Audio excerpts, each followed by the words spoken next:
Ang cute nito, no? Kasi on the spot, gagawin sa inyo yung sugar cane na juice. Meron siya rito yung pampiga ng ano bang tawag dito? Tubo. Sugar cane, sa Tagalog tubo. Tapos meron din siya rito mga lemon. Magkano sugar cane mo? Bali, depende po sa flavor, sir. Yung ganun kalaki, sugar cane ba yan? Yes po. Magkano yung ganyan? Bali, flavor, may mga lemon nga lang. Okay. Ito anong flavor to? Bali, ito, 85, ay 90 strawberry shop flavor. Strawberry 90.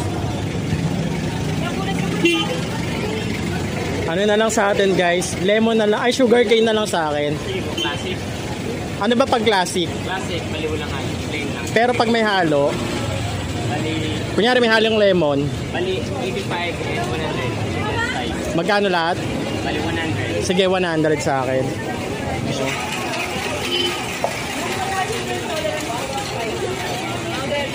Diba? Pagpasok, okay lang video ko. Pagpasok dito, ang galing no. Tapos ito na yung juice niya lalabas na piso. Parang sa Binondo.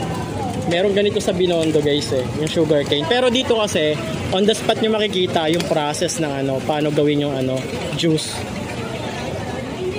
100 pesos may kasama na siyang lemon. Slice.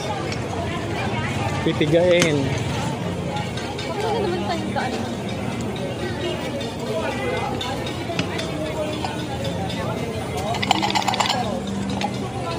Okay, tsaka ilalagay yung pak.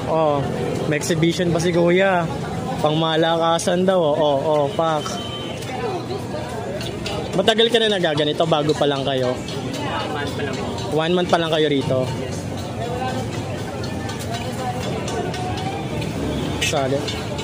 Sobrang tamis nito guys, pero medyo maasim. Ayan. Ito na yung 100 pesos. Ilang presyo meron kayo? Small, medium, large? Bali, grande ito na po. Ito lang grande. Yung small nyo magkano? Magkano yung ganito nyo? If plain po, 65. 65. And with lemon po, 85. Ganon, 90. Ganon. Okay. So ayan na. Ito na yung order natin guys. Tikman na natin. So guys, ito na yung na-order natin dito na sugar cane na juice with lemon to. So ito guys, 100 pesos with lemon.